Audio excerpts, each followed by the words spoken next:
Well, thank you very much. And today we're delighted to swear in our next Director of National Intelligence, Tulsi Gabbard.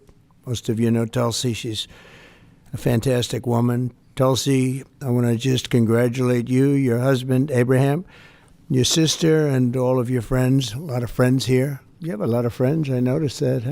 I'm grateful. They were all fighting for you. It worked out very well. Tulsi Gabbard's an American of extraordinary courage and exceptional patriotism.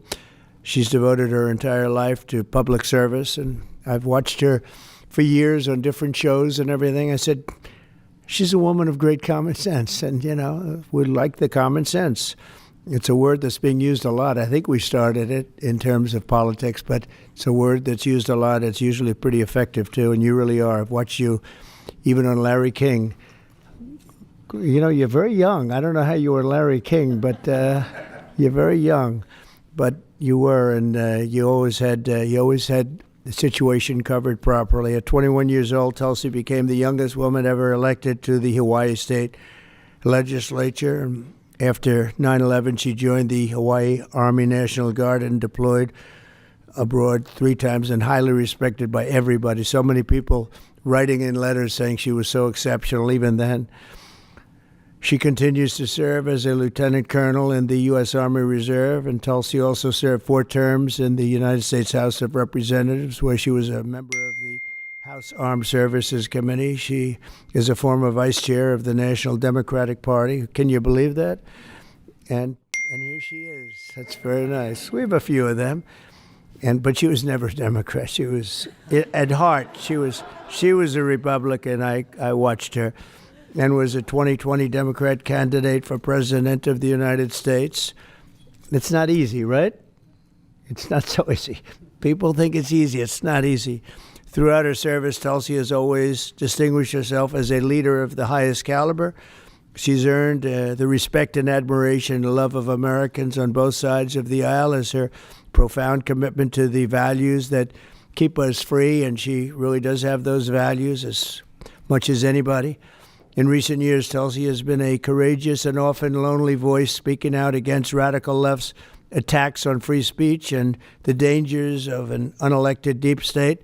And I have to say she was very, very strong for me when I was going through all of the fake news and all of the problems that we had with some very sick people. She was always out there. Before I really knew her as well, she was out there defending me, so I appreciated that, Tulsi.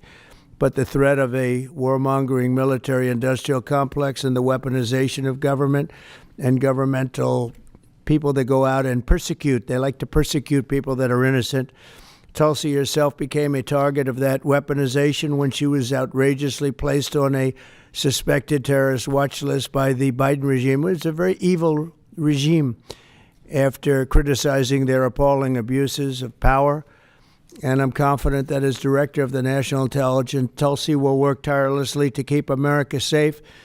And she's been doing that her entire career. I think it's going to be a very natural day for you when you walk in. It's just have to keep the way you are. Just stay the way you are.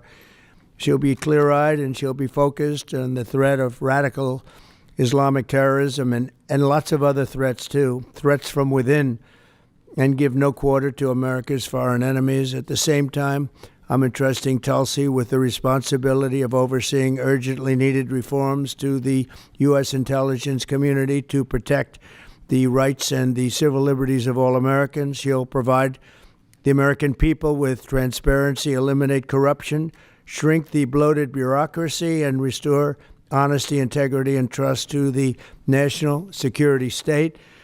There's only one thing I can say, that there's nobody like her for this job. This was a very easy one for me. She was recommended by some of the top people in that world. It's a little world, it's a little smart world.